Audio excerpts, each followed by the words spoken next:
News when you want it with Bloomberg News Now. I'm Dan Schwartzman. President Trump is celebrating July 4th by signing his newly passed tax and spending bill at the White House later this afternoon. The president got most of what he wanted, including an extension to his 2017 tax cuts. The United Nations Atomic Watchdog says its remaining inspectors in Iran have left the country, deepening the blackout over Tehran's nuclear program. The move comes just weeks after it's targeted by massive Israeli and U.S. airstrikes. Tehran also weighing whether to enact a new law that could potentially criminalize international monitoring, which means the location of Iran's near bomb-grade uranium is now unknown. Ukraine's President Volodymyr Zelenskiy holding a phone call with President Trump this morning after Trump spoke with Russian President Vladimir Putin yesterday, after which Trump said he was, quote, very disappointed by the conversation. The call with Zelensky happened hours after Russia attacked Kyiv with hundreds of missiles and drones overnight. The U.S. and Ukraine agreed to cooperate on air defense during the phone call, with teams from both governments set to meet. The U.S. this week deciding to suspend the transfer of artillery rounds and air defenses to Ukraine, claiming American stocks were low, a move that caught Zelensky's government and allies off guard. With NATO asking Germany to contribute as many as 7 combat brigades within the next decade to the alliance, Germany is now considering spending 25 billion euros to buy around 2,500 armored fighting vehicles as well as 1,000 tanks. NATO is looking to strengthen its fighting force as a deterrent against Russian aggression. Shares in German defense company Rheinmetall, builder of Leopard tanks and GTK Boxer armored fighting vehicles, were up as much as 3.7% in Frankfurt following news of the plans. A strike by French air traffic controllers is disrupting travel, with around 40% of flights at Paris airports having been canceled, along with half of the flights in Nice and other big cities. The strike has affected tens of thousands of passengers. Meanwhile, President Trump says the U.S. will probably start notifying trading partners as early as today of new tariffs on their exports effective August 1st. Trump stated that around 10 to 12 letters would go out, with additional letters coming over the next few days. The tariffs could range anywhere from 10 to 20% all the way up to 60 to 70%. Reports also say that some European Union automakers and capitals are looking for an agreement with the U.S. that would allow for tariff relief in return for increasing investments in the U.S. The EU has until July 9th to secure a trade deal with President Trump before tariffs on nearly all of the bloc's exports to the U.S. jump to 50%. New analysis, though, shows that tariffs could cost some U.S. employers more than $82 billion.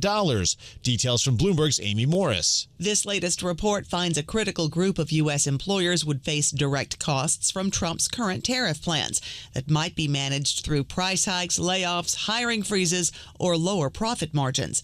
The J.P. Morgan Chase Institute analysis is among the first to measure the direct costs created by the import taxes on businesses with $10 million to $1 billion in annual revenue. This category includes a third of private sector U.S. workers. The retail and wholesale sectors would be especially vulnerable to the Trump import taxes. Amy Morris, Bloomberg Radio. If you're looking to purchase an electric vehicle, you may want to do it soon. President Trump's massive tax and spending cut bill that Congress passed this week that will be signed later today will end federal tax incentives for electric vehicles. At least one Wall Street analyst thinks that might not be so bad. Bloomberg's Nathan Hager explains. Electric vehicle demand is expected to drop later this year, with the $7,500 EV credit ending after September 30th under the tax bill. But BNP Paribas analyst James Picariello says that could give a boost to automakers that focus solely on electrics like Lucid and Rivian Automotive. He says Ford, GM, Hyundai, and Kia have all ramped up EV production in recent years, but without government incentives, that is likely to slow, which could mean more market share for pure-play EV makers.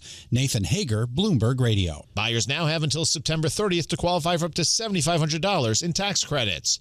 President Trump plans to restrict shipments of artificial intelligence chips from companies such as NVIDIA to both Malaysia and Thailand as part of an effort to crack down on suspected semiconductor smuggling into China. A Commerce Department draft rule looks to prevent China, to which the U.S. has effectively banned sales of NVIDIA's advanced AI processors, from obtaining those components through intermediaries in the two Southeast Asian nations. Massachusetts is following New York City in making landlords now pay broker fees.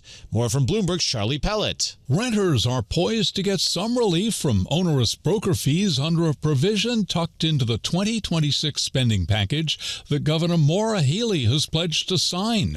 According to the governor's office, broker fees are typically equal to 1 month's rent, which can swell upfront costs for a new apartment to as much as $10,000 after also accounting for security deposits and requirements to prepay the first and last month of the lease. The Massachusetts law formally shifts responsibility for paying for brokers to the person who hired them, in most cases, the landlord.